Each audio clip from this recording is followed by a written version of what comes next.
Olá, queridos amigos que nos acompanham aqui no Lições para a Eternidade, no canal do IAG, sejam muito bem-vindos. Caso seja a sua primeira vez aqui no Lições para a Eternidade, para que você conheça um pouco mais a respeito do IAG, temos aqui no canal um vídeo institucional para que você conheça as frentes de trabalho que aqui realizamos. Seja muito bem-vindo também. Eu peço que você se inscreva no canal, ative as notificações, compartilhe este conteúdo nas suas redes sociais e deixe aqui nos comentários também a sua participação, perguntas, algum texto, algum comentário para enriquecer toda esta recapitulação. Uma notícia maravilhosa também, estamos não apenas aqui no YouTube, mas estamos também na televisão, no canal 777, olha só que número interessante, né? No canal Rede Advir. E o Lições para a Eternidade está lá, então você pode também, através de outro meio de comunicação da televisão, ter acesso a este conteúdo da Palavra de Deus. Estamos numa nova lição, já avançando para a de número 2, com o título Conhecendo a Deus. E tem sido uma lição tanto quanto interessante, um pouco mais homilética, um pouco mais aplicada ao coração, para que nós estreitemos o nosso relacionamento com Deus. Eu tenho aqui comigo o convidado de sempre, que já faz parte, né, do Lições para a Eternidade, Moço Coutinho, seja muito bem-vindo. Obrigado pela sua presença. Eu que agradeço, pastor, por poder estar aqui com o senhor nesse estudo. Realmente é uma lição eh, bem mais aplicável realmente à vida diária, à nossa relação com Deus, né? Especialmente nessa semana, se chama Conhecendo a Deus, e realmente é um tema muito importante para nós. Espero que seja uma bênção o nosso estudo desse dia. Amém, louvado seja Deus. E apenas falando um pouquinho aqui da agenda do IAG, estamos neste final de semana no workshop musical, o segundo workshop musical chamado Gedutum, e as aulas desse workshop estarão lá no Clube de Membros. Eu faço um convite para que você se torne membro do Clube de Membros aqui do canal do IAG, e algumas palestras estarão sendo disponíveis de uma maneira geral, mas se você quer ter acesso a um conteúdo mais profundo desse workshop, seja membro do canal. E o Moço será um dos palestrantes, né, professores aí desse workshop. Fala um pouquinho mais para a gente, Moço. Exatamente, não é um congresso, né? Não é uma convocação focada apenas nas pregações. Na verdade, vão ter aulas, literalmente aulas, né? Eu, no caso, vou ser um professor de teoria musical e vou dar algumas aulas ali. Vai ter professor de composição, de canto, vão ter aulas em todos esses aspectos. E essas aulas vão estar disponibilizadas ali na plataforma dos assinantes para o canal. Mas, como foi dito aqui também, conteúdo espiritual estará disponível para todos também no canal. Exatamente. Então são pessoas de peso no Adventismo aqui no Brasil, Mirtz Ribeiro, o De Lázari também estará palestrando, então dando essas aulas. Vale muito a pena ter acesso a este conteúdo. Para o mês de abril é isso, para o mês de maio temos nos dias 15 e 16 mais um seminário, tivemos o último de Cristologia com o pastor Manuel Ospino, e teremos agora então, no mês de maio, 15 e 16, no final de semana, com o Carlos Ribeiro, teremos então um seminário sobre o espírito de profecia, sobre a vida e a obra de Ellen White, certamente um tema um tanto quanto sensível e muito importante de esclarecermos alguns pontos, e teremos este seminário. Se você quiser fazer parte presencial, entre em contato com este número e faça a sua inscrição. E para o mês de julho, do dia 15 ao 19, teremos aí sim um congresso com o título Os Últimos Clamores de Daniel e Apocalipse, e teremos aqui 3 palestrantes, eu, o Silverino Kiel, que é o diretor aqui do IAG, e o irmão Leonardo Amaral, que foi também um dos palestrantes do seminário sobre a Introdução Geral à Bíblia. Se você tem interesse de participar deste congresso do meio do ano, faça sua inscrição também com o número que vai aparecer aqui na legenda. Então temos muitos eventos, né? Agenda lotada, isso é muito bom. Mateusão aí, muito trabalho também aí para a mídia, né? Uma grande bênção, e certamente a palavra de Deus tem sido levada de diversas formas. Vamos iniciar com uma oração, a recapitulação. Sendo possível, feche os seus olhos, vamos falar com Deus. Santo Deus e amado Pai, muito obrigado, Senhor, por mais esta recapitulação, por mais esta lição. Rogamos a Ti o derramar do Teu Santo Espírito sobre nós, fale ao nosso coração, ilumine a nossa mente para estudarmos a Tua palavra. E abençoe a todos aqueles que nos acompanham aqui no canal do IAG, também na Rede Advir, que a Tua graça esteja sobre todos eles. Em nome de Jesus. Amém, Senhor. Amém. Amém. Vamos aqui então para a lição de número 2, que tem como título Conhecendo a Deus. O título geral da lição é Crescendo em um Relacionamento com Deus. Então este é o tema geral e vamos falar para nos aprofundarmos no relacionamento com Deus, precisamos conhecer então quem é Deus. Um relacionamento envolve, obviamente, o conhecimento. Então, vamos comentar aqui, primeiramente, um pouquinho a imagem da lição, mas antes disso, apenas a leitura do verso para memorizar, que está em João 17, versículo 3, que diz: E a vida eterna é esta, que conheçam a ti, o único Deus verdadeiro, e a Jesus Cristo, a quem enviaste. E nós temos então aqui a imagem da lição, né, uma pessoa em cima do planeta Terra, né, com um livro que provavelmente é uma referência à Bíblia, diante dele um símbolo de uma cruz e os astros, né, todo o universo. O que a gente pode entender? Qual é a relação dessa imagem com o título e a temática da lição desta semana? Vamos comentar um pouquinho sobre isso. Certo. Realmente, conhecer a Deus é uma parte vital do nosso relacionamento. Nós não nos relacionamos intimamente com quem não conhecemos. E a verdade é que, através do tempo, Satanás tem tido um grande esforço em fazer com que Deus pareça algo misterioso, distante, ou que pelo menos tenhamos uma concepção distorcida. Mas Deus nunca nos deixou sem maneiras de conhecê-lo. E na imagem nós vemos algumas maneiras pelas quais Deus nos deixou o seu conhecimento. Uhum. Então, primeiramente, através, por exemplo, de Adão e Eva, eles tinham toda a criação. Eles tinham contato diretamente com Deus também, né? Algo que nós não temos da mesma maneira que eles, mas também temos. Mas eles tinham toda a criação como uma prova do amor de Deus e uma revelação do próprio Deus. Depois disso, através do tempo, foi vindo também as escrituras, que estão na mão Uhum. da pessoa que está aqui, Uhum. que é mais uma grande revelação de Deus. Mas a plena revelação de Deus realmente se deu na cruz, É de quem é verdade. Deus. Então, nós vemos uma revelação progressiva de quem é Deus expressa aqui nessa imagem, né? É verdade. Ou seja, Deus não está escondido. E é interessante que quando falamos de revelar, a palavra revelar tem o sentido de remover o véu para tornar conhecido aquilo que estava oculto. E Deus ele é tão grandioso, tão poderoso, que para ele se revelar a nós, criaturas, ele se vela. Nós revelamos removendo o véu. Deus se revela muitas vezes se velando, porque de fato Deus ele é todo poderoso. O universo não o comporta, ele é o criador de todo o universo. Então ele tem que se esvaziar, chegando muitas vezes ao nível da criação, ao nível da criatura para se tornar conhecido. E nós só podemos de fato conhecer algo sobre Deus, conhecer a Deus a respeito daquilo que ele decidiu se revelar. Eu não posso sair aqui com uma lupa, com instrumentos de investigação, tentando conhecer aspectos a respeito de Deus. Eu conheço aquilo que ele deixou para eu conhecê-lo. E aí a gente fala dessas revelações, o Moses aqui bem mencionou, né? Revelações no aspecto geral, a natureza, ou seja, não importa se você vive nos Estados Unidos, no Brasil ou na China, a natureza está aí para todos os seres humanos. Apelos muitas vezes da história, da consciência, Deus tem se revelado aos seres humanos de uma maneira geral. Mas tem as revelações especiais, como a Bíblia, a cruz, e aí falamos da cruz, não apenas a morte de Jesus na cruz, mas a sua vida, né? A vida e obra de O Jesus sacrifício Cristo. de Jesus não foi sua morte, né? O sacrifício foi antes dele morrer. Exatamente, Então, Filipenses capítulo 2, né? O seu esvaziamento, exatamente. Deus se tornando um ser humano. Então, tudo isso faz com que a gente conheça Deus. E aqui alguns pontos, a gente trabalhou isso no seminário de Introdução Geral à Bíblia, alguns aspectos da revelação. Ela é limitada, ou seja, Deus se revelou? Se revelou, de uma maneira geral e especial. Mas Deus revelou tudo? Ele não revelou tudo. Porque, como diz a lição de sexta-feira, nem mesmo a eternidade será capaz de fazer com que a gente conheça tudo a respeito de Deus. Então ele revelou algo limitado, que é, obviamente, grandioso, mas é limitado. E o que ele revelou é suficiente. Suficiente para quê? Para a nossa salvação.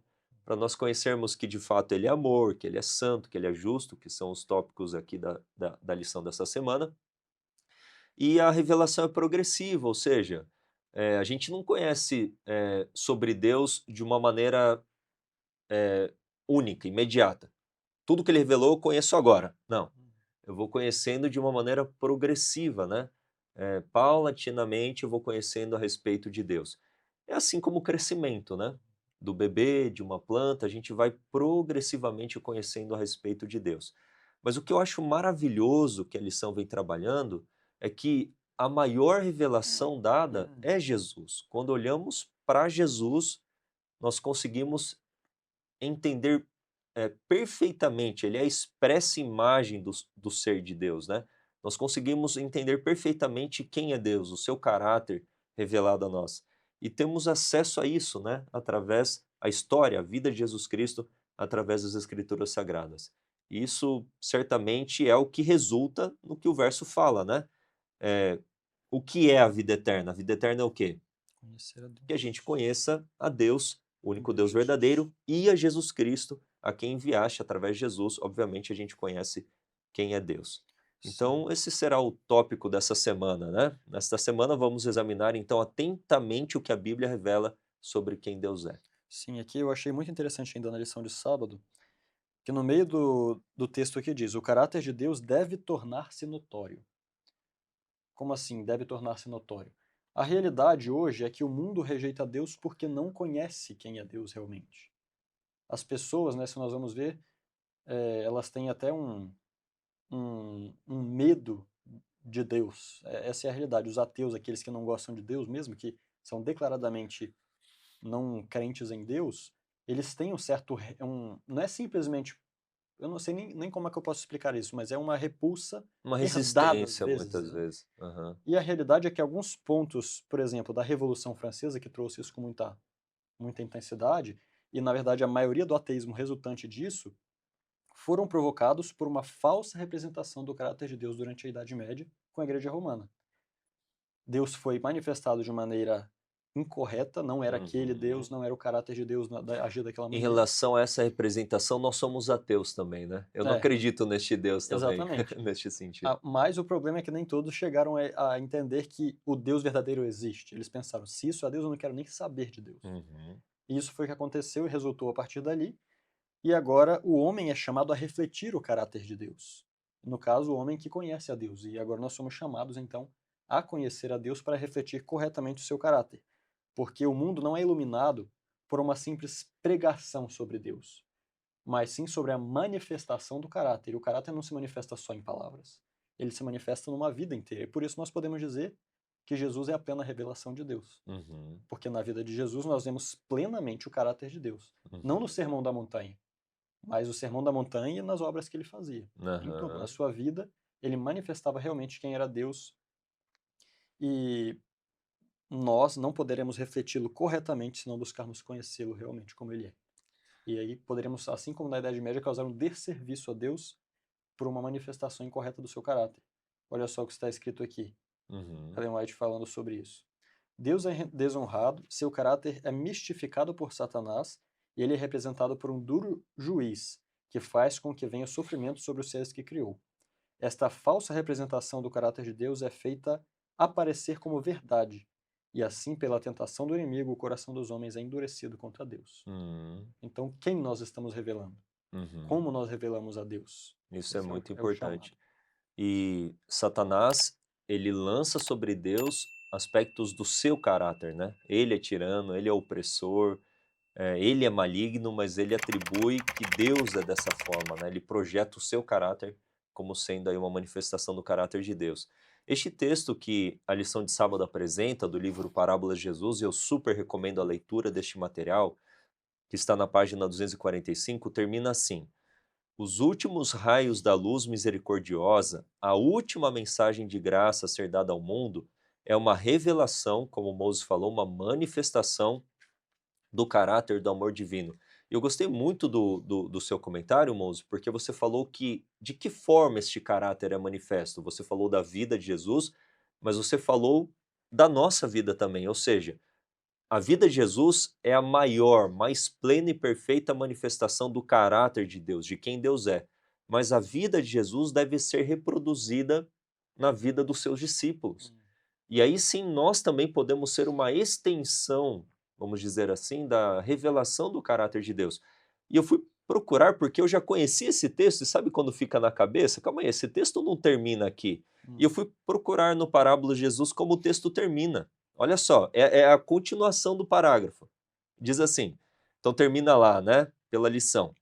É uma revelação do caráter do amor divino. Então qual que é a última mensagem a ser dada? Uma manifestação do caráter do amor divino. Daí, ponto, continua. Os filhos de Deus devem manifestar sua glória. Qual que é a glória de Deus? O seu caráter. Revelarão em sua vida e caráter o que a graça de Deus por eles tem feito. Amém. Então, a última mensagem a ser dada ao mundo é uma manifestação do caráter do amor divino através dos filhos de Deus. Então, nós temos que, de fato, proclamar as 3 mensagens angélicas de Apocalipse 14 ao mundo, mas essa mensagem, de fato, não será apenas falada, será vivida. E a vida manifesta pelos filhos de Deus será um convite. Olha, Deus é santo, Deus é amor, Deus é justo, Deus é salvador, venham enquanto a porta está aberta.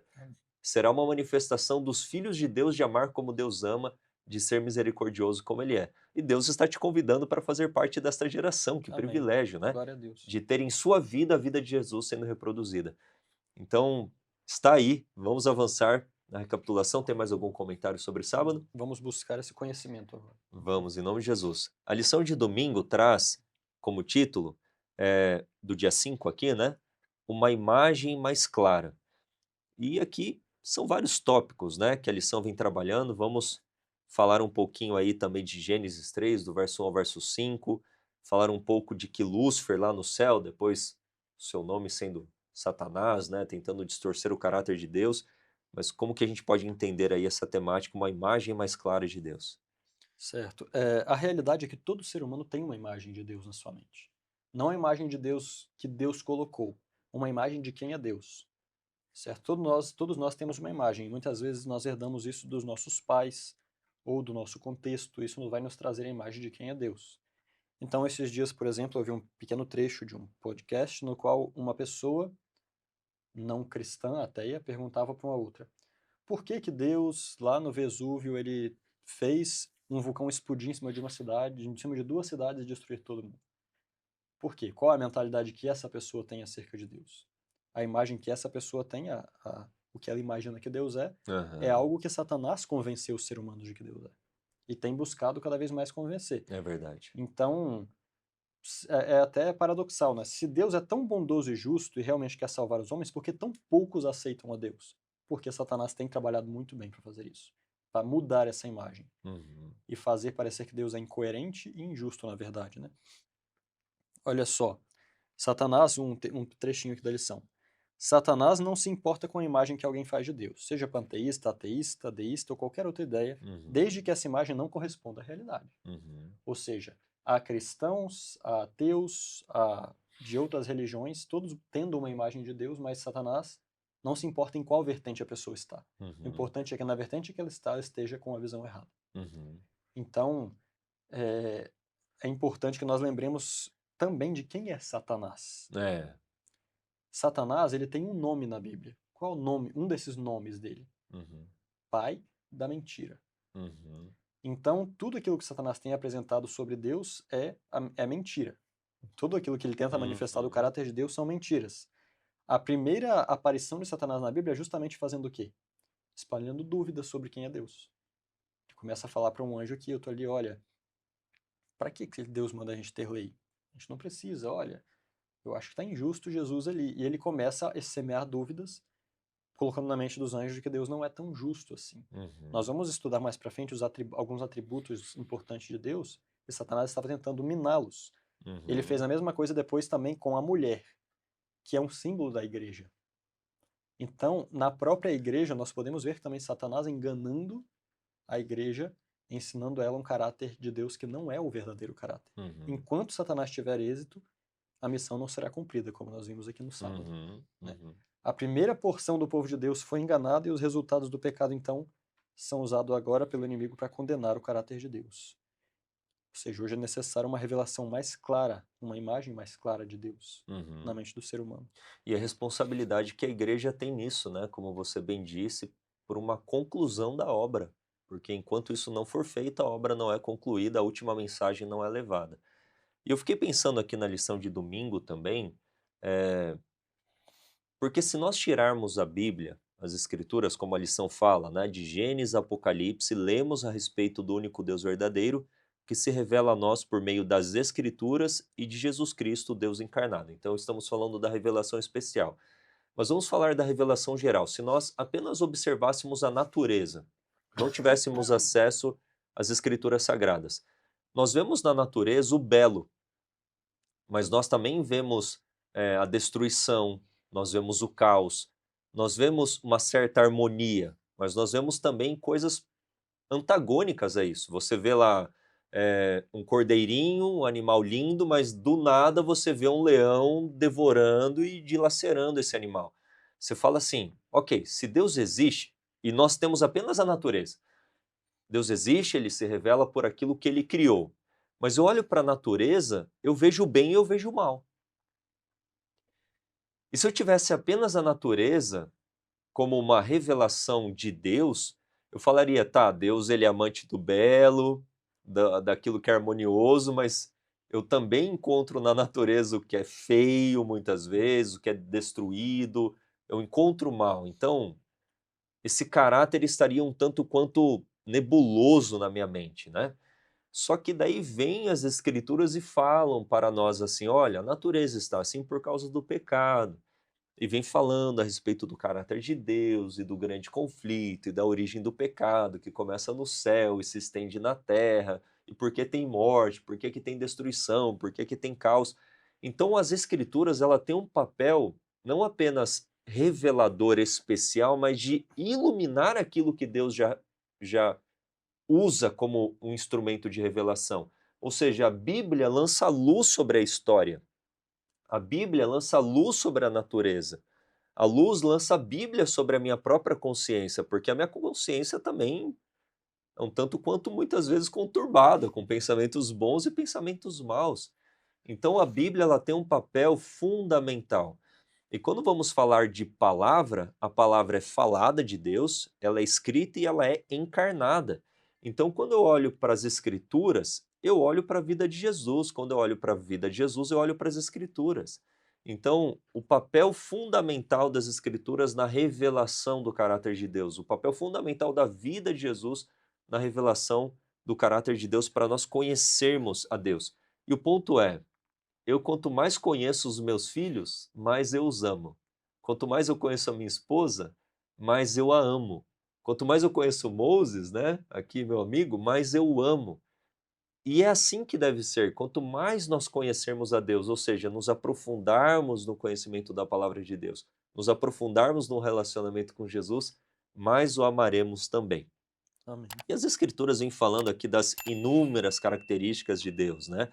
Vamos falar aqui sobre a sua onipotência, onisciência, a lição vem trabalhando, né? E aqui apresenta os versos. Justiça, misericórdia, paciência, amor por nós, sabedoria, graça, perdão, sua vontade para a nossa vida, seu poder sobre a morte, sua soberania, sua eternidade, entre muitos outros atributos que pertencem apenas a Deus e outros atributos que são comunicáveis a nós, né? E aqui o ponto, você já falou a respeito de Satanás, e a lição vem falando que o propósito dele, desde o início do grande conflito, tem sido, como o texto de Patriarcas e Profetas, página 287, tem sido representar mal o caráter de Deus e provocar a rebelião contra a sua lei. O que Gênesis nos ensina sobre isso? O que Gênesis 3, 1 a 5 lança luz sobre tudo isso que a gente está comentando, das intenções de Satanás de distorcer o caráter de Deus? Vamos comentar um pouquinho do texto aqui que a lição apresenta. Sim, o texto de Gênesis ali, eu até já cheguei a mencionar aqui anteriormente, né? Satanás, na verdade, ele repetiu coisas que ele falou no céu, mas uma coisa que ele apresentou para Eva é que Deus não era tão bom quanto ele parecia.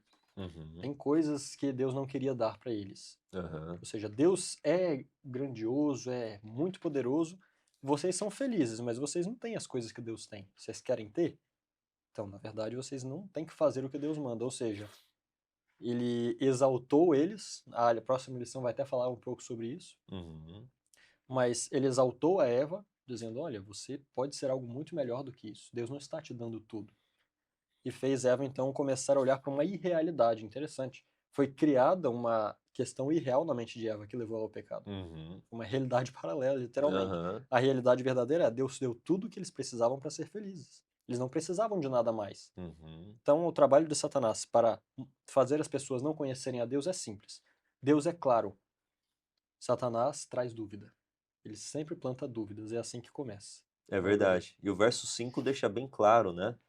A serpente, sendo ali um instrumento nas mãos de Satanás, fala para Eva: porque Deus sabe que no dia em que dele comerdes se vos abrirão os vossos olhos, e sereis como Deus, sabendo o bem e o mal. Eles já não tinham sido feitos à imagem e semelhança de Deus? Como assim eles seriam como Deus? Eles já não eram como Deus? Então Satanás nunca te oferece algo que Deus já não tenha te dado, no sentido assim, ele já te deu tudo o que é suficiente. E de fato, quem queria ser como Deus lá no céu? É o Isaías próprio. 14. Então, ele coloca o sentimento dele, o desejo dele no coração de Eva e aplica traços do caráter dele em Deus. Calma aí, Deus está sendo egoísta, ele está privando você de fato, como você comentou, de uma existência superior e elevada. Ele é egoísta, ele quer as coisas só para ele, algumas coisas. Então, será que é isso mesmo, Eva? Hum. Então, a gente vê aqui desde o início, né, do grande conflito, essa é a intenção de Satanás de distorcer o caráter de Deus. E com a entrada do pecado, foi isso que aconteceu, né?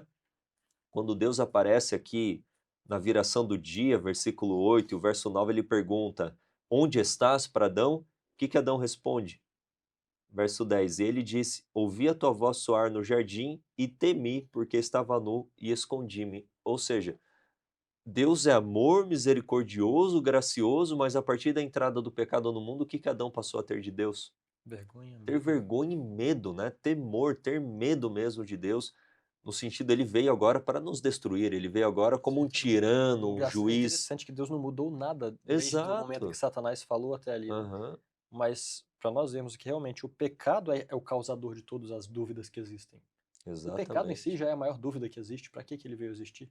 Eles eram felizes. Para que eles pecaram? Exatamente, já tinham tudo, né? Exatamente. Então, O que correspondia à felicidade real deles, né? Mas foi oferecida uma falsa felicidade, uma falsa elevação de uma existência que trouxe certamente o pecado, e o pecado trouxe toda essa distorção do sim. caráter de Deus. Uma coisa que Satanás trouxe, eu acho que é um ponto interessante, é que para Satanás, felicidade significa ter mais poder, ou ter mais capacidade de fazer coisas.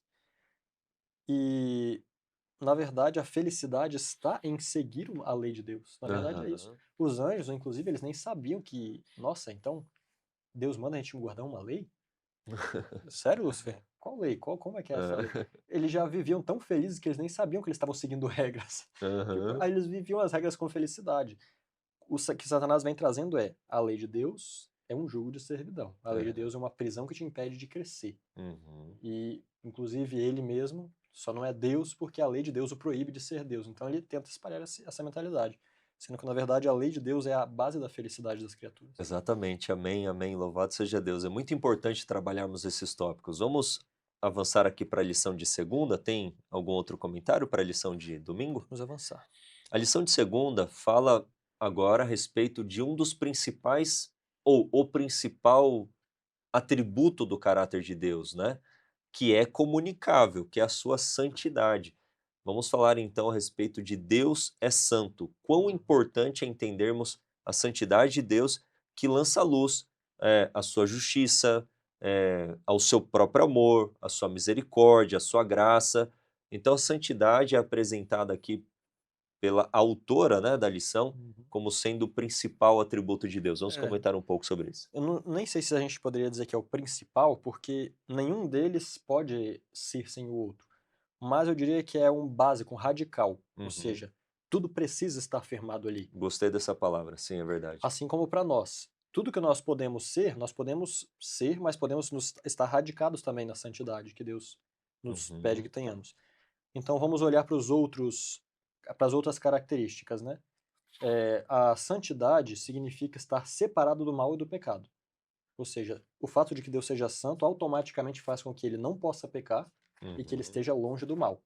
Isso é fundamental. Agora, por que que isso é importante? Porque se Deus é onipotente e não é santo, imagina que terrível não seria esse mundo. Então, Então, para que haja equilíbrio no universo e felicidade, é necessário que haja onipotência aliada à santidade. uhum, Onisciência sem santidade. Se eu sei de absolutamente tudo o que acontece e não sou santo, será que eu vou uhum, usar isso para o bem? aham. Então é necessário que aliado a Sempre isso haveria esteja. essa insegurança, desconfiança, né? Exato. Então, aliado à onisciência está a santidade, para que nós saibamos que nunca vai ser usado para o mal.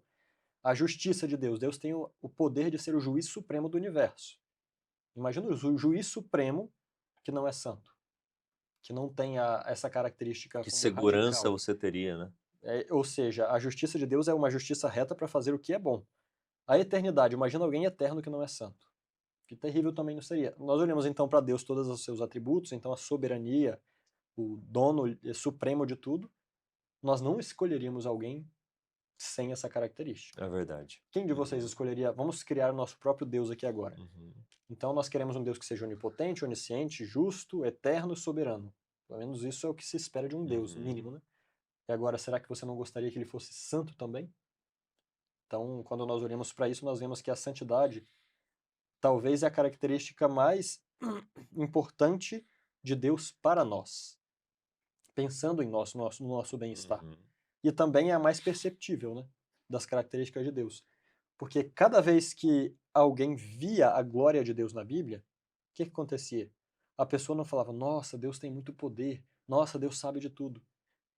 Vamos ver Era o caso de. manifesto o seu próprio O que que Isaías caráter, falou? assim. Aham. Isaías falou: Ai de mim, estou perdido, porque sou um homem de lábios impuros, vivo no meio de um povo de lábios impuros, e os meus olhos viram o Rei, o Senhor dos Exércitos. Qual foi a característica que ele viu? A santidade. Uhum. Qualquer manifestação Tanto que ele viu de os Deus. anjos, né? Santo, santo, santo. Exato. Ou Uhum. seja, a manifestação mais autêntica de Deus na Bíblia, quando as pessoas tinham contato, eles não. É até interessante nós imaginarmos que a santidade é algo visível, né? Aham. Mas eles viam santidade e era isso que saía dos seus lábios. Então Uhum. nós vemos mais uma vez, a santidade é um dos mais radicais fundamentos de quem é Deus. A santidade é necessária. E é a principal característica também que Cristo veio revelar. Uhum. Uma das principais, né? Porque o amor também vem juntamente com isso. Mas o amor sem santidade também não pode ser amor. Sim. Então nós vemos ali que todas dependem disso. Jesus ocultou a glória, ocultou o poder, a onipotência, Majestade, né? onipresença. Tudo isso ele permitiu que viesse apenas do Pai, mas tinha uma coisa que ele tinha: santidade. Uhum. Como homem, Jesus tinha santidade.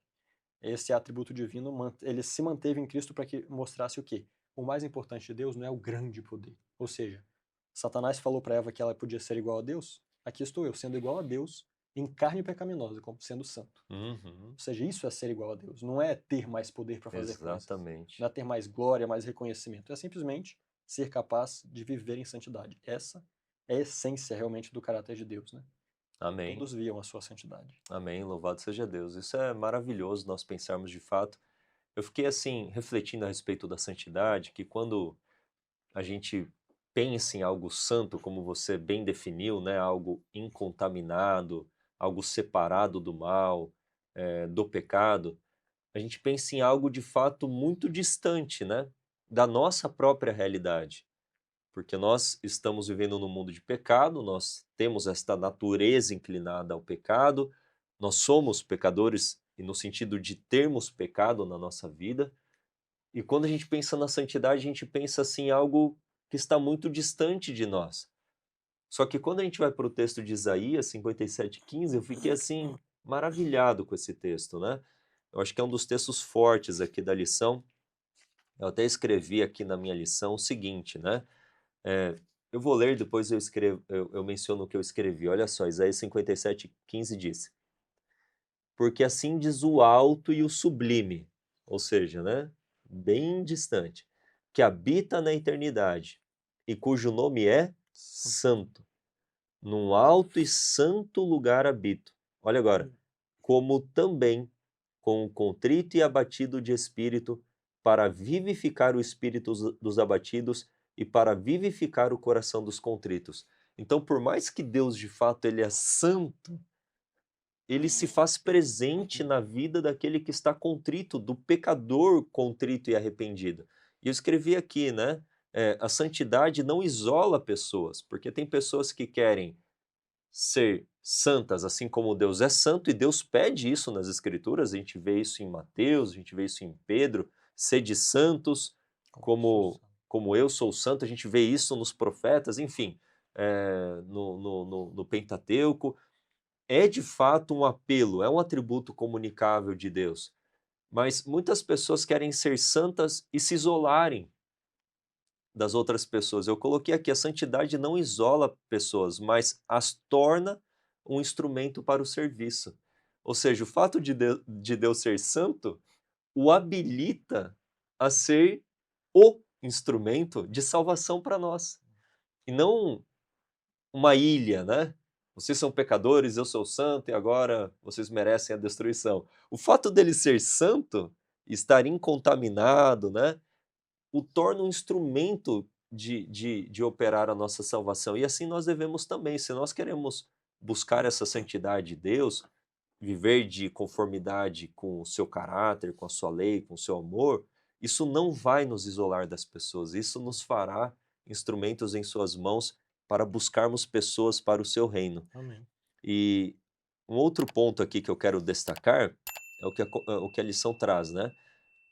Marquei aqui, só a santidade do Senhor permite que o amemos de verdade, pois garante que Ele é bom em tudo o que faz, de acordo com os exemplos que você deu. Amém. Então, o que nos dá segurança, nos dá confiança de que todos os demais atributos de Deus são Sim. manifestações para o nosso bem, é a sua, de fato, santidade. E eu quero aqui finalizar a recapitulação da lição de segunda com a pergunta que aparece lá no final.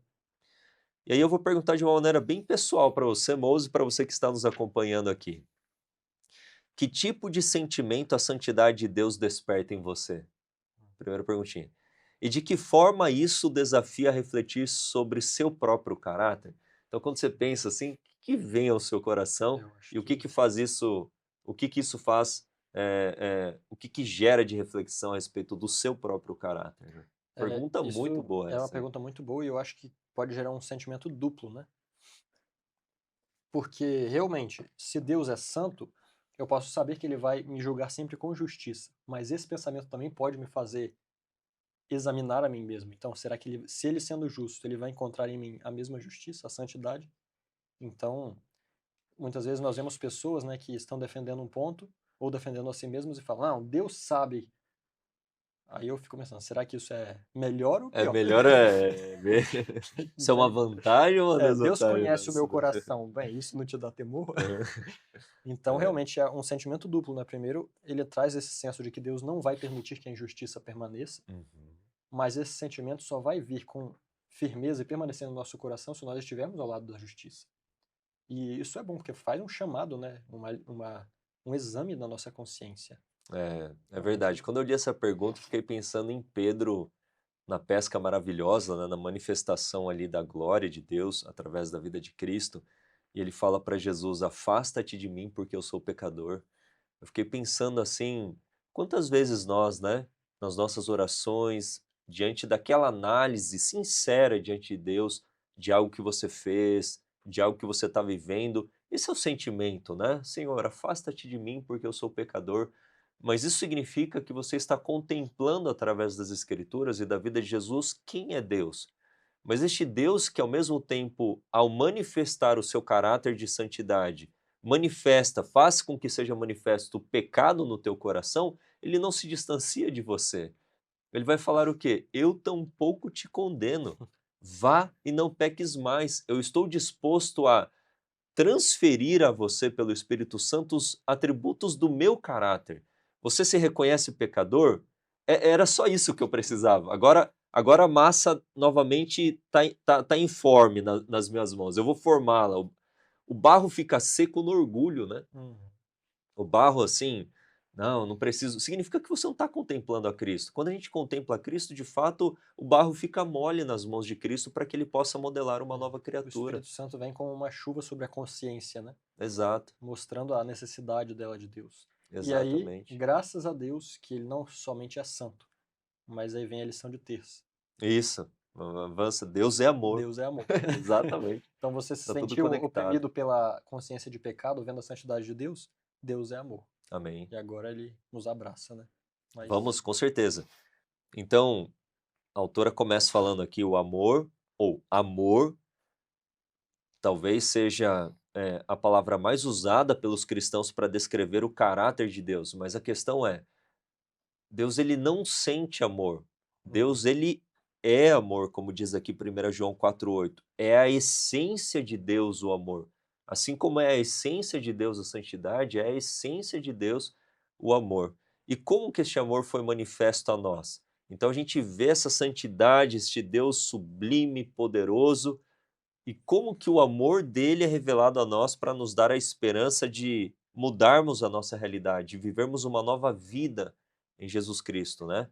Então, o que que a lição vem trabalhando aqui, biblicamente, a respeito do amor de Deus? Que amor é este, né? sim, uma coisa interessante que a lição traz também é que o pensamento humano sobre amor pode nos fazer compreender mal quem é Deus. Porque realmente agora eu diria que A nossa esse referência, né? O que a é, gente tem como referência. agora eu diria que de todos os atributos de Deus, realmente o amor seria o mais grandioso, que ele é o mais incompreensível. Na verdade, é mais um Uhum, poder. Se nós olhamos para o amor em uma pessoa, ele tem mais a ver com o controle da pessoa sobre si mesma, sobre aquilo que ela vai fazer pelos outros, do que se é a onipotência. é Então, vamos verdade. dar onipotência para um homem. Isso exige sacrifício do homem? Não. Então é fácil ser onipotente. É fácil ser onisciente, é fácil ser onipresente, mas não é fácil amar. Isso é algo diferente. E isso mostra a grandiosidade de Deus. O fato de que Uhum, Deus não tem. Deus é o próprio amor. Isso significa que dele deriva o amor. Todo amor que existe só tem uma fonte. E não é no coração uhum, humano que ele emana. É do exatamente. coração de Deus. Então, para entender algo do amor de Deus, nós devemos apegar ao que ele disse de si mesmo na Bíblia. Uhum, E quando nós vemos as descrições de Deus de si mesmo, nós estamos vendo o que é o amor. uhum, Basicamente, eu diria isso. E é interessante ver que o amor, ela, eu acho que tem um texto que ela diz, o amor não pode existir muito tempo sem se expressar. E Deus, que existe antes de tudo, ele criou seres os quais poderiam se relacionar com ele e então ele pudesse dar amor para esses seres. uhum, Ou seja, nós fomos criados justamente porque Deus queria nos dar amor e precisava dar amor. Não uhum, era um capricho de Deus de pensar, eu quero criar aqui, eu tenho o poder de criar, vou fazer coisas. uhum. Deus criou Por seres amor, pensantes, para amar, né? inclusive Aham. é isso que faz também, me entendam bem, que o pecado possa existir. Porque Deus nos criou para nos amar e não existe amor robótico, não existe amor forçado e não existe amor sem troca. Uhum, Então Deus dá e o amor tem que voltar, senão a criatura vai definhando. uhum, Então foi justamente isso que é o pecado. O pecado é uma criatura definhando porque não está manifestando o amor de Deus. uhum, Basicamente é isso que é o pecado, é o afastamento do homem da essência de Deus que é amor. Lúcifer começou a se afastar de Deus assim, porque amor é algo abnegado. Você está mais disposto a servir do que a ser servido. uhum, Lúcifer começou a prestar atenção em si e a sua necessidade de crescer e a sua vontade de aumentar e começou a definhar. E hoje nós sabemos que Lúcifer é algo muito inferior àquilo que ele era quando estava no céu. uhum, sem Por quê? Porque dúvidas. ele foi se afastando do amor, que é o caráter de Deus. Uhum, Então, nós podemos ver o amor de Deus em cada dom que ele dá para o ser humano. sim. E um ponto assim, se quiser continuar o comentário, que está excelente, só um detalhe que muitas vezes as pessoas entendem que o contrário do amor é o ódio. Só que o contrário do amor é o egoísmo. Hum, Aquilo que é centralizado em si mesmo, os seus próprios desejos, os seus próprios pensamentos, o que pensam de mim, o que estão falando de mim, o que acham de mim, é o eu, porque ego em grego é eu. Então, egoísmo é o euísmo. uhum. A pessoa egoísta é Adoração a do eu. pessoa euísta, né? Então, o contrário do amor não é o ódio, é o egoísmo. E foi isso que, de fato, né, a gente vê em Ezequiel 28, no próprio texto de Isaías 14, que a gente mencionou, eh, dois pecados enraizados, né? O egoísmo, que faz oposição direta ao amor de Deus, e o orgulho, que envaidece, que se exalta ao invés do atributo de Deus a respeito do seu próprio amor, do seu esvaziamento, né? Na humildade manifestada pela vida de Jesus Cristo. Então, só eu queria Uhum. Não, com destacar esse certeza. ponto. E é interessante também nós pensarmos que Deus, ele o fato dele ser amor, faz com que quando ele deixe de ministrar amor, que nunca vai acontecer, ele deixe de ser Deus. Uhum, Basicamente seria isso. uhum, Ou seja, é importante nós entendermos o quão bom é que o nosso Deus seja onipotente, onipresente, onisciente, ou seja, ele não precisa se preocupar consigo mesmo. uhum, Na verdade, a única coisa que Deus faz, embora às vezes Satanás tente nos fazer pensar que Deus está lá sentado no trono, enfadado, esperando algum anjo trazer uma notícia, na verdade, Deus está o tempo inteiro trabalhando pelas criaturas. Por quê? Porque Deus é amor e o amor não vive sem se manifestar. uhum, Então é uhum. isso que Deus faz o tempo todo. Cuidar das criaturas e da criação. A criação não pode se manter sem Deus. Nós vamos entrar nisso depois, né? É verdade. Mas. E quando a gente passeia pelas escrituras, a gente vai entendendo a respeito deste amor, que ele é incondicional, ou seja, não há condições para Deus amar, porque é a sua essência amar. E quando a gente fala de condições, não há nada que você possa fazer para que Deus te ame mais ou menos. E não há nada que você deixe de fazer para Deus te amar mais ou menos, enfim. Ele te ama de uma maneira incondicional. E o amor de Deus é um amor eterno. É um amor tão profundo, tão inesgotável, que como a lição de sexta eu já mencionei, nem a eternidade vai fazer com que é capaz, né, o tempo e eu fiquei pensando, isso não entra na nossa cabeça. Como assim a eternidade não será suficiente? Eu estou falando de algo sem fim, eu estudando, mergulhando, tentando compreender com uma mente 100% ativa, num corpo glorificado, na presença do próprio Deus, e nem a eternidade nessa situação será capaz de fazer com que eu entenda o amor de Deus plenamente? Não, não será. Porque o amor de Deus sempre haverá um infinito para o além para compreendermos a respeito deste amor. E faz pouco tempo eu preguei aqui no IAG, nós temos aqui um auditório que nós nos reunimos todo sábado pela manhã, e eu preguei um sermão com o título O Maior Desafio do Cristão. E o maior desafio do cristão é amar como Deus ama. Porque eu posso seguir um monte, vários conjuntos de leis e especificações e deixar de fazer isso ou aquilo e ser até uma pessoa educada, mas amar como Deus ama, só filho de Deus pode fazer isso. Só quem nasceu de novo, só quem é pleno e cheio do Espírito de Deus, o amor de Deus vem de fora para dentro. Como que eu posso, humanamente falando, nessa minha realidade, orar por aqueles que me perseguem e amar os meus inimigos? É impossível, humanamente falando, é só através de uma ação do sobrenatural. E este atributo de Deus, Deus é amor, ele também quer nos comunicar não apenas a sua santidade, mas também o seu amor, para que sejamos neste mundo o que ele é. Ele quer que sejamos o que ele é, a manifestação do seu amor e da sua santidade. Eu quero destacar um texto aqui da lição de terça para compreendermos um pouco mais a respeito do amor de Deus, que é Romanos 5,8.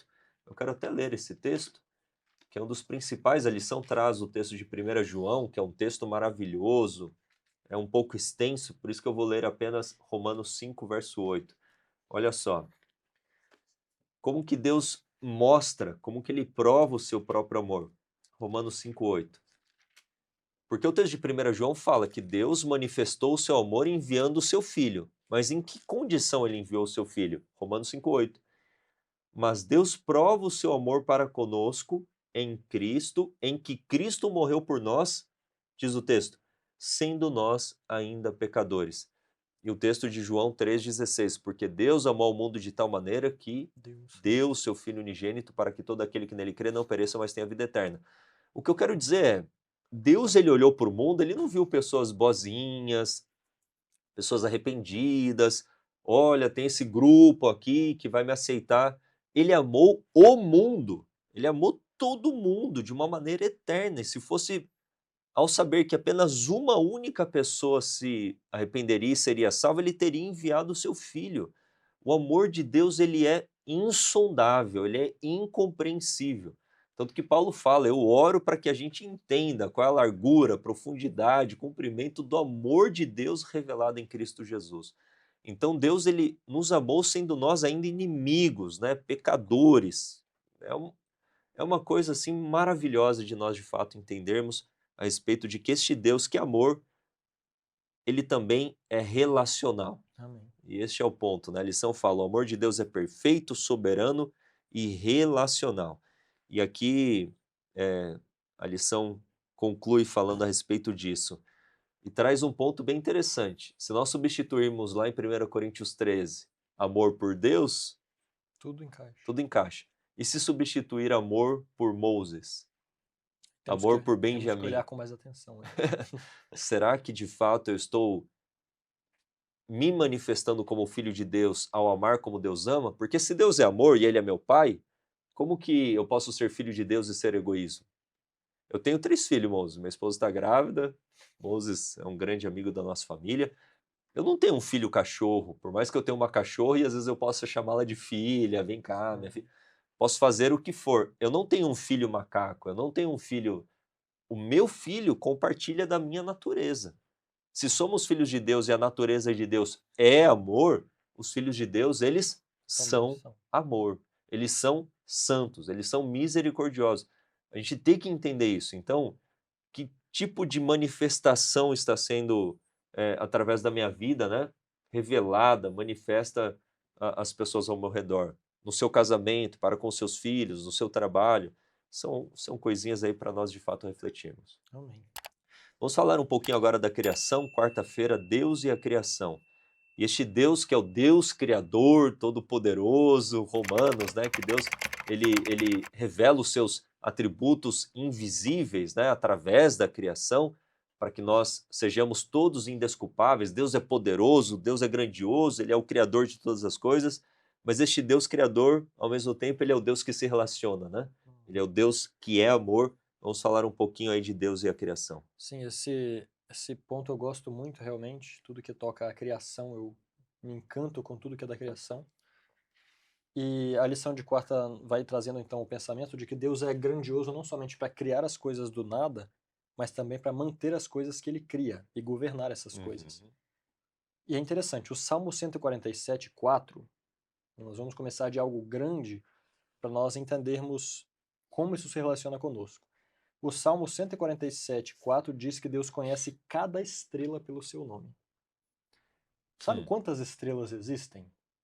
Ninguém sabe, é um número muito grande, mas no universo observável é mais fácil a gente explicar esse número com uma expressão de potenciação, que é 10 elevado a 24, do que escrever. Seria um número muito grande de zeros. Muito grande, seriam 24 zeros depois do primeiro número. E pode ser que não seja um o número, ou seja, é um número tão absurdo que são mais estrelas no universo do que grãos de areia na Terra inteira. Isso é uma loucura, né? E Uma Deus coisa sabe o assim. nome de cada uma. Uhum. Isso assim, quando nós olhamos para isso, e não é só esse detalhe, tem mais uma coisa, Mateus 10, 29 e 30, vamos agora para as coisas menores. Ali diz que Deus vigia cada uma das aves, até a mais insignificante. O que é um pardal pra gente? Hum. Pardal acho que é literalmente a ave que ninguém liga, basicamente. E Jesus vigia, Deus, né, vigia até a morte de cada um deles. Quando eles morrem, ele sabe. Lucas 12, 27 e 28 diz que Deus é aquele que veste as flores do campo. Deus faz todas essas coisas. E quando a gente olha para toda essa grandiosidade, porque são milhões de coisas, bilhões, trilhões, são septilhões de estrelas que existem. E Deus sabe o nome de cada uma. Isso parece levar Deus para algo tão grande que É, está tão. longe de nós. Uhum. Mas nós podemos aprender algo excepcional sobre o amor de Deus nessas coisas. A criação foi feita através do quê? Como Deus criou o mundo? Pela palavra. Pela palavra. Uhum. A palavra expressa o quê? O que está no coração. Uhum. A Bíblia diz que a boca fala daquilo que está no coração. E o que Deus tem no seu coração? Amor. Amor. O amor não pode ser expresso a si mesmo. Então, todas as coisas da criação, a criação inteira foi feita por amor. Como nós falamos já anteriormente, não eram caprichos divinos de coisas que Deus, eu acho que vai ser legal. Não, Deus fez tudo com amor, ou seja, ele fez pensando em dar para alguém. Uhum. Uhum. E o espírito de profecia, no Patriarcas e Profetas, fala que depois que Deus fez tudo, ele então colocou ali o homem, a obra-prima da criação para quem toda a criação foi preparada. Ou seja, Deus criou tudo isso para quem? Para nós, né? Ou seja, não é algo tão grande assim que Deus está tão longe que ele conhece tanta coisa que eu estou longe dele. Pelo contrário, ele fez tudo isso para nós. E até hoje, mesmo numa natureza maculada pelo pecado, a gente se assim, fica vislumbrado, né? Fica assim, uau, né? Que coisa majestosa, É, a gloriosa, gente, a gente bela. pode ver Deus em tudo. A gente Uhum, pode ver Deus na grandiosidade das montanhas, na humildade dos animais, de alguns animais, aí, o cordeiro, em tudo uhum. nós podemos encontrar Deus ali. Mas o fato é que, seja para nós vermos a Deus ou não, a criação foi feita para nós, para suprir todas as nossas necessidades. Uhum. Uma necessidade pode ser o conhecimento. Então Deus nos deu tanta coisa que a gente nunca vai aprender a vida inteira. Sim, Outra necessidade, o alimento, Deus nos deu tudo na criação para isso. Que seja para embelezar as coisas, Deus criou flores que nós não precisamos de flores para comer, exato. mas nós vemos e aquilo nos alegra o coração. Eu fico pensando nisso, moço, porque isso é muito profundo. A gente poderia ficar aqui, eu acho que mais de horas, né, falando sobre isso, mas eu, é um exercício que eu quero que você faça de fato, né? Isso que o moço está falando é muito, muito profundo, porque Deus poderia ter criado só um tipo de fruta e Com ela todos os ser uma nutrientes. massa cinzenta com todos os nutrientes e não tivesse nem sabor, nem cor direito tivesse o negócio que te nutrisse e te mantesse. Mas você olha para a natureza, quantos tipos de frutas existem? Milhares, se não milhões. Eu não sei o número ao certo, mas é uma Muitos. infinidade de formas, de texturas, de cores, de aromas, de gostos. O que que é isso? É a manifestação do amor de Deus por você, sem dúvidas. Então, quando você pega aquela manga, né, Palmer cheirosa, assim, que saliva a boca só de você sentir o cheiro, o que que é isso? É Deus falando assim, filho, eu te amo. É isso, você tem que ouvir através dessas coisas, na mente, né, Deus falando: "Filho, eu te amo". Quando você vê as coisas belas da natureza, os animais, e fica admirado, você tem que entender isso, porque muitas vezes as pessoas se colocam numa situação: "Ah, mas Deus não me ama, ele não tem cuidado de mim".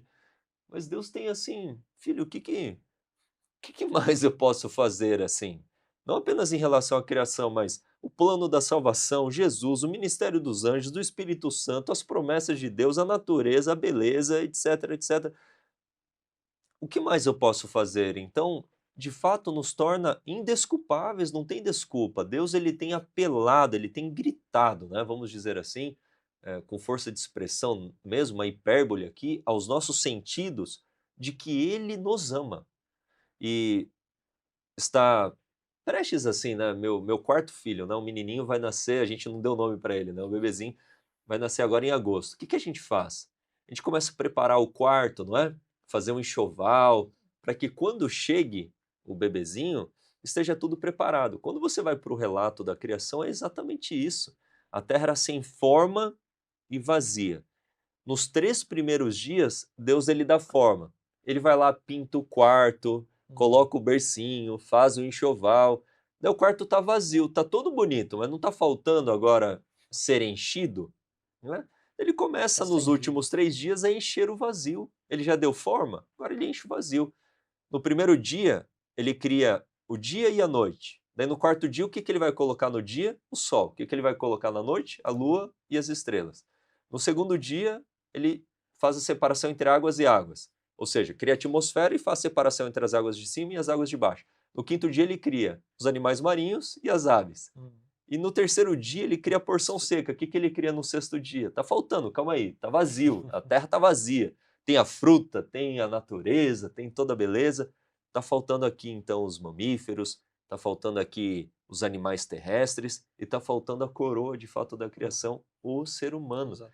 feito do pó da terra, moldado pelas mãos do Criador. O Deus que aparece em Gênesis 1 é Elohim, que é o Deus poderoso, criador.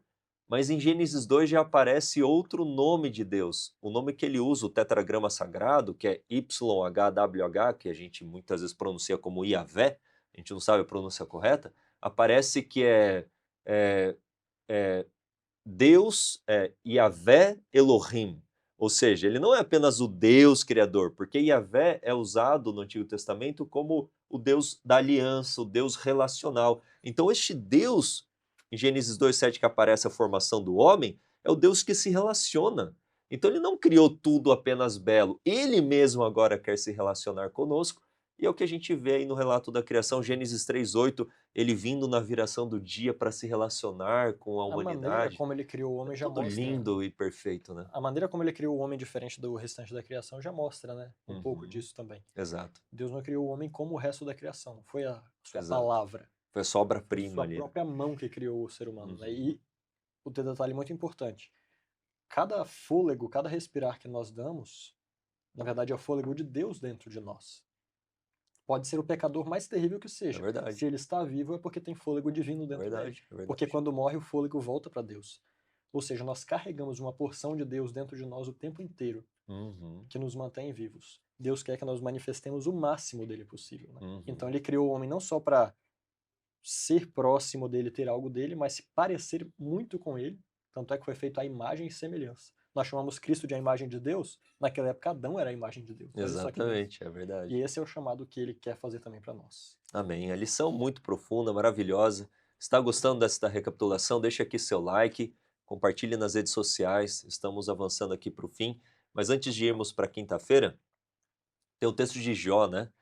Jó tentando entender, e os amigos de Jó também falando um monte de bobagem lá.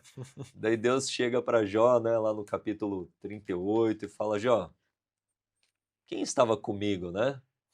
Quem que pode dar a explicação para todas as coisas? Jó, onde você estava quando eu fiz isso, isso, isso? Jó, deixa que eu cuido da situação. O conflito, ele é tão grandioso, está tão além da sua capacidade de entender. Deixa comigo. Né? E muitas vezes a gente pergunta o porquê das coisas, mas muitas vezes está tão além. Mas este Deus que já se revelou na sua vida sendo santo, justo, amor, salvador, perdoador, muitas vezes ele fala: filho, olha, agora eu não consigo, não é que eu não consigo, eu poderia, mas você não vai entender. São tantas situações. Quando você chegar no céu, eu vou te explicar tudo direitinho na tua vida, mas até lá, confia em mim. E, e isso nos faz descansar no amor de Deus, né? Faz nós descansarmos no cuidado e na providência de Deus também. Vamos aqui para a lição de quinta, falando a respeito da maior revelação de Deus, né? Emmanuel, Deus conosco, a vida de Jesus, a maior manifestação do caráter de Deus. É, como que nós podemos, de fato, explicar para alguém que não é cristão qual que é o caráter de Deus? É apenas se revelarmos este caráter a esta pessoa. Não adianta ficar num campo um tanto quanto muitas vezes abstrato, apenas teórico, que é importante o aspecto teórico, não quero me desfazer, mas isso tem que ser um pouco mais manifesto de uma maneira prática. E foi isso que Deus fez. Ele envia as revelações, os profetas, as escrituras, mas agora ele mesmo, né? Vem, se faz carne, habita entre nós, Emmanuel, que significa Deus conosco, para revelar o seu amor imenso por cada um de nós. Vamos falar um pouquinho aí. Sim. Agora eu vou mencionar aqui um texto que é um dos meus preferidos, eu já mencionei ele várias vezes por aqui. Ele está no Desejado de Todas as Nações, capítulo 1. Uhum, Ellen White vem descrevendo como Deus se revela. É como se nós tivéssemos estudado ele até aqui, mais ou menos, né? E Deus se revela através da criação, através das circunstâncias da vida, através da palavra. E ela fala: volvendo-nos, porém, de todas as representações secundárias, olhamos para Jesus. E ela diz: olhando para Jesus, vemos que a glória de Deus consiste em dar. dar. Dar plenamente, dar tudo. Então, nós olhando ali ainda para o capítulo 1, momentos anteriores, nós vemos que a lei da vida no céu e na terra é a lei da renúncia por amor. E essa lei é baseada em quê? No próprio caráter de Deus. As leis de Deus estão baseadas em quem ele é, no seu próprio caráter. No caráter de Deus, a base desse caráter é a renúncia por amor. Uhum, E como que nós vemos isso? Vemos isso plenamente no plano da redenção e na vida e missão de Cristo aqui na Terra. uhum, Nós vemos plenamente o que é a renúncia por amor. Desde o começo, quando ele decidiu se esvaziar, quando Deus decidiu deixá-lo ver ele sofrer. Imagina você colocando Adriel para morrer por. Imagina o que é Adriel é isso. meu filho mais velho, né? É uma situação que eu nem consigo imaginar. Mas nós às vezes imaginamos que como Deus é tão grande, ele vai aguentar. Mas a E outro, o verdade Adriel tem 8 anos. Agora imagina o Filho de Deus que esteve com o Pai desde os tempos eternos. A gente está falando de um tempo sem fim. Uhum. que não tem nem começo nem fim, Uma convivência é uma eterna. convivência eterna, enviar e ver o sofrimento Exato. é Então, o uma primeiro coisa. passo aí dessa lei do céu sendo aplicada é o próprio Deus dando exemplo. Eu vou renunciar. Cristo dando exemplo. Eu vou me submeter, eu vou descer. Esvaziar, né? Só que Jesus foi descendo degraus. Nós não podemos imaginar que para Jesus ele virou humano, pá, foi degraus. Primeiro foi essa decisão. Segundo foi a maneira, foi ele mesmo se velar diante dos seus anjos. Se nós estudamos na,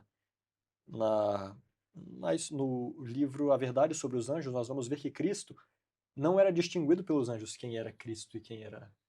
Ele parecia tanto com um deles que ele se Uhum, submeteu a isso. uhum. Depois ele se submeteu a ser homem, estando na forma de homem, não só um homem com natureza afetada por 4.000 anos de Porque tem aquele pecado. texto, né? Se Deus tivesse encarnado como Adão antes do pecado, já seria uma infinita humilhação. Exatamente. Agora ele veio como homem depois de 4.000 Depois anos de de 4.000 pecado, ou anos. seja, assim, veio no fundo do poço mesmo. Exatamente. E cada passo da sua vida foi de mais descer, descer, descer, até que ele pisou no último degrau, que foi literalmente sofrer o escárnio, a humilhação e a morte imerecidas por uma nação que, na verdade, ele veio E o salvar. pior tipo de morte é a morte de cruz. Exato. Então, basicamente, a lei do universo, a lei da vida, é não buscar os próprios interesses. Isso foi plenamente manifesto na vida de Jesus. Esse é Deus. Uhum. Deus é expresso na sua maior maneira quando alguém é capaz de fazer isso. Renunciar ao próprio eu por amor a outros. É isso que Deus é, e é isso que Jesus revelou em todos os passos da sua vida. Um ímpio, muitos podem dizer, não, Jesus não é o Deus do Antigo Testamento. Não é o mesmo Deus, tem uma coisa errada. Mas o Uhum. próprio Jesus, quando ele veio, ele disse, eu estou há tanto tempo convosco que ainda não tendes visto o Pai, parafraseando aqui. Uhum. O Pai é exatamente aquilo que eu estou manifestando. Satanás vem tentando fazer as pessoas pensarem que Deus é outra coisa, mas o Pai não é alguém que está ali o tempo todo para exigir aquilo que ele quer. Pelo contrário, ele está disposto o tempo todo a se abnegar do próprio direito para salvar. Uhum. E foi isso que Jesus fez. Uhum. Então, em Jesus, nós temos a máxima manifestação em Cristo, na vida e nos ensinos dele. A única maneira de saber realmente quem Deus é através de Cristo. E aí nós não seremos confundidos por teorias humanas sobre quem é Deus. Olha, esse tema é tão maravilhoso, né? A gente vai passar a eternidade. A ciência e o cântico dos remidos será a cruz de Cristo, será a vida de Jesus. Jesus é tudo para nós.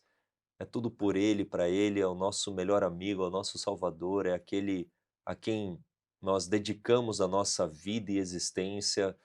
Jesus de fato é maravilhoso. Eu fico pensando que hoje, por mais que a gente tente entender, né, essa profunda, essa infinita humilhação de Cristo, nós, como disse aqui a autora, nós mal arranhamos toda essa situação, porque imagina, moço, quando nós chegarmos lá nos céus e vermos toda a glória de Deus e tudo aquilo que Jesus abriu mão, deixando o seu trono, a sua majestade, a sua glória, para vir a este mundo tenebroso. Ontem eu tive que ir para a cidade e estava assim, uma névoa, uma chuva, e era bem tarde. Eu falei, Senhor, passou um ônibus assim, sabe aquelas situações meio tenebrosas da vida, assim, um lugar bem estranho. Falei, Senhor, que mundo tenebroso é esse, né?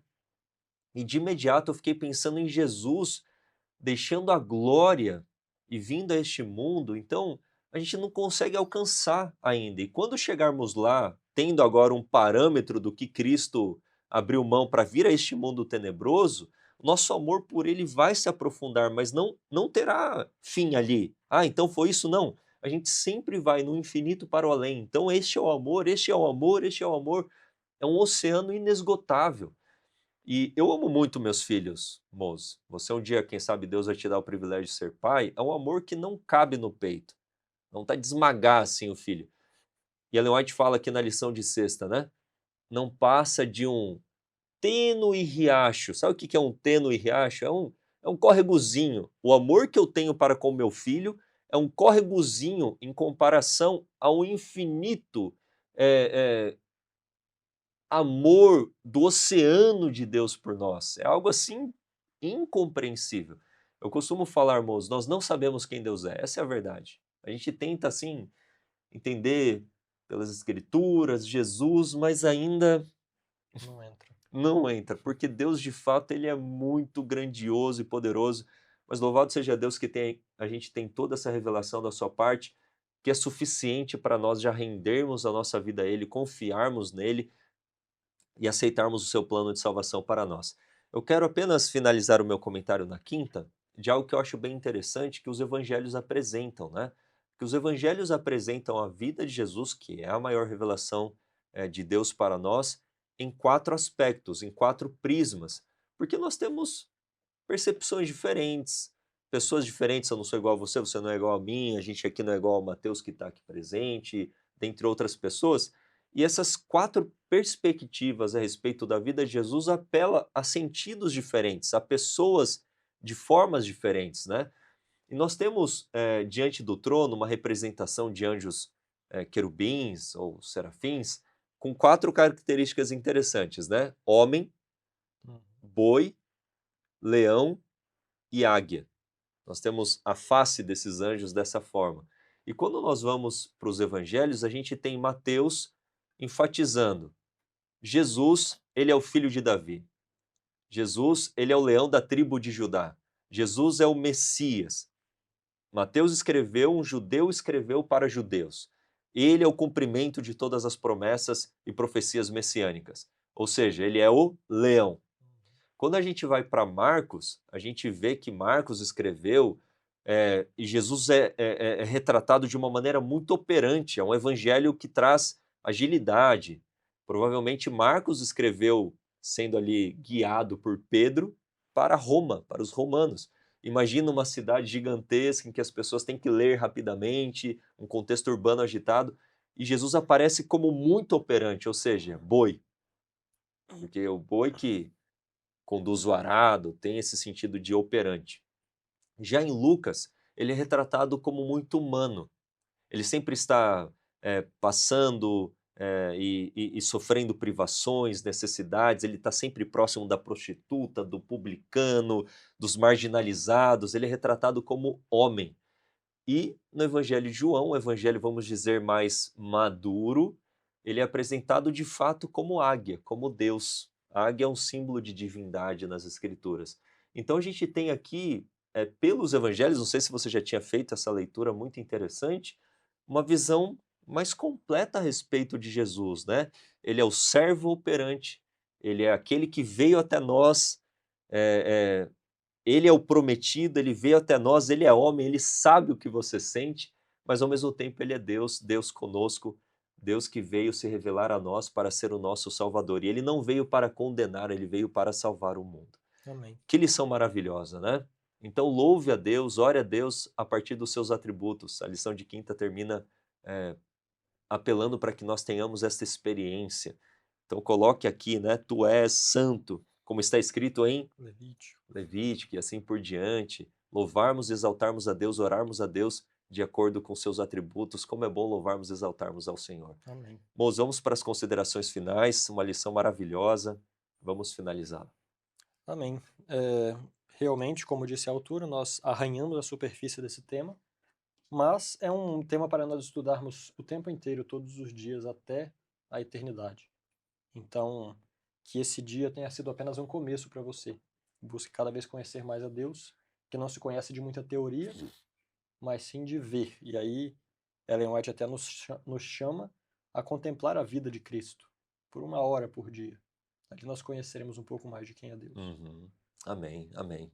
O apelo que o Moses fez é o que eu faço para você também, reitero, né, este apelo. A gente não pode perder esse momento por nada desse mundo, né? Esse mundo é passageiro, esse mundo ele é vaidade, né? Ele é um ar, assim, ele é uma neblina, mas as promessas de Deus para nós são tão sublimes, nós não podemos perder a oportunidade única dada por Deus para nós nessa existência, de Ele nos perdoar, nos salvar e um dia contemplarmos a Cristo como Ele é, na glória do Pai, contemplarmos o Rei na sua formosura, olho a olho, né? E vermos Jesus tão maravilhoso, contemplarmos a Deus. E Ellen White tem um texto que diz assim, Moses, que quando chegarmos nos céus e contemplarmos a Deus, falaremos assim, ó, isto nos basta. É como se nós não precisássemos então de mais nada, apenas estarmos na presença de Deus e contemplarmos a sua glória, isto nos bastará. Você vai perder essa experiência, essa existência eterna por coisas vãs deste mundo? Não faz sentido, coloca na balança, né? E não por interesse, mas por amor. Deus te ama tanto, o ame de todo o seu coração, faça a sua vontade e se prepare para este glorioso dia. Amém. Vamos finalizar com uma oração, irmãos? Ore para nós. Oremos. Pai amado que está no céu, nós agradecemos ao Senhor por esta lição, na qual podemos aprender através de sua palavra um pouco mais de quem és. Amém. Mas nós pedimos que se revele cada dia a nós, abre nosso coração através do seu Espírito, para mostrar quem somos nós em contraste com quem tu és. Não para nos abater simplesmente, mas para depois de nos abater, nos reerguer, também refletindo o seu caráter este mundo. Amém. Nós pedimos e agradecemos em nome de Jesus. Amém. Amém, Senhor, graças a Deus. Muito obrigado por ter permanecido até aqui. Não esquece de deixar aí seu like, seu comentário, compartilhar nas redes sociais. Finalizamos então mais um Lições para a Eternidade, seu estudo semanal de recapitulação da lição da Escola Sabatina. Até a próxima semana, em nome de Jesus. IAG, juntos avançaremos.